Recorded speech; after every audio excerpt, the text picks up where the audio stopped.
മദ്യനയം സംബന്ധിച്ച് ഉയർന്നു വന്ന അടിയന്തര പ്രമേയ നോട്ടീസിന് മറുപടി പറഞ്ഞിരിക്കുന്നു എക്സൈസ് മന്ത്രി എം പി രാജേഷ്. ആ മറുപടിയിലേക്കാണ്. മദ്യനയത്തിൽ പ്രാഥമിക ചർച്ച പോലും നടത്തിയിട്ടില്ല എന്നാണ് എക്സൈസ് മന്ത്രി എം പി രാജേഷ് നിയമസഭയിൽ ഇത് പറഞ്ഞത്. സർക്കാർ പ്രാഥമിക നടപടി പോലും സ്വീകരിക്കാത്ത മദ്യനയത്തെക്കുറിച്ച് നിരന്തരമായിട്ടുള്ള വാർത്തകൾ വന്നുകൊണ്ടിരുന്നു. ആ വാർത്തകളുടെ കൂടി പശ്ചാത്തലത്തിലാണ് ഒരു വാട്സാപ്പ് വോയിസ് ക്ലിപ്പ് ശ്രദ്ധയിൽപ്പെടുന്നത്. ആർക്ക് എന്നില്ലാതെ ഒരാൾ മദ്യനയത്തിൻ്റെ പേരിൽ പണം ആവശ്യപ്പെടുന്ന വാട്സാപ്പ് വോയിസ് ക്ലിപ്പാണ് വന്നത്. അത് ശ്രദ്ധയിൽപ്പെട്ടയുടൻ തന്നെ സർക്കാർ ശക്തമായ നടപടിയെടുത്തു. എൻ്റെ ഓഫീസ് തന്നെ DGPക്ക് അത് സംബന്ധിച്ച് പരാതി കൊടുത്തു. അന്വേഷണം നടന്നുകൊണ്ടിരിക്കുകയാണ്. അപ്പം അന്വേഷണം നടക്കുന്നില്ല എന്ന നോട്ടീസിലെ പരാമർശവും അടിസ്ഥാനരഹിതമാണ്. അതുകൊണ്ട് ഇല്ലാത്ത ഒരു മദ്യനയത്തിൻ്റെ പേരിൽ പ്രാഥമിക നടപടികൾ പോലും സർക്കാർ ആരംഭിച്ചിട്ടില്ലാത്ത ഒരു കാര്യത്തിൻ്റെ മുകളിൽ ഇപ്പോൾ ഇവിടെ അവതരണാനുമതി തേടിയിട്ടുള്ള ഈ അടിയന്തര പ്രമേയം സഭ നിർത്തിവെച്ച് ചർച്ച ചെയ്യേണ്ടതില്ല എന്ന കാര്യം സഭയെ അറിയിക്കുകയാണ്.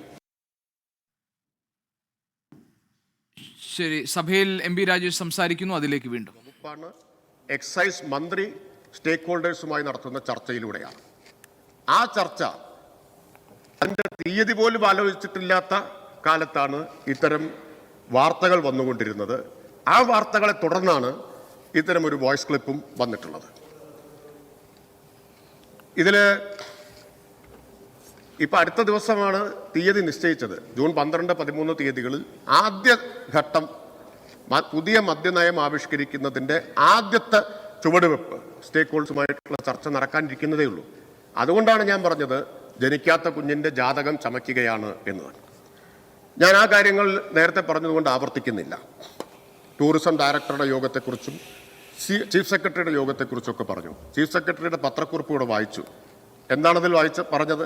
സ്റ്റേക്ക് ഹോൾഡേഴ്സിൻ്റെ ഭാഗത്ത് നിന്ന് ആവശ്യം ഉയർന്നു വന്നിട്ടുണ്ട് എന്നുള്ളതാണ്. അതിപ്പോൾ വന്നതാണ്.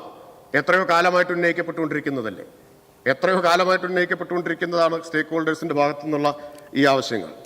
ഇനി ഇവിടെ പ്രധാനമായിട്ട് ഉന്നയിച്ച ഒരു ആരോപണം ടൂറിസം വകുപ്പ് മദ്യനയത്തിൽ ഇടപെട്ടു എന്നതാണ്.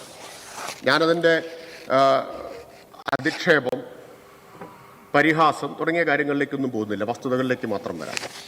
ടൂറിസം വകുപ്പ് ഇടപെട്ടു എന്നുള്ളതാണല്ലോ ആക്ഷേപം. സർ, എം പി രാജേഷ് നിയമസഭയിൽ വിശദീകരിക്കുകയായിരുന്നു കാര്യങ്ങൾ.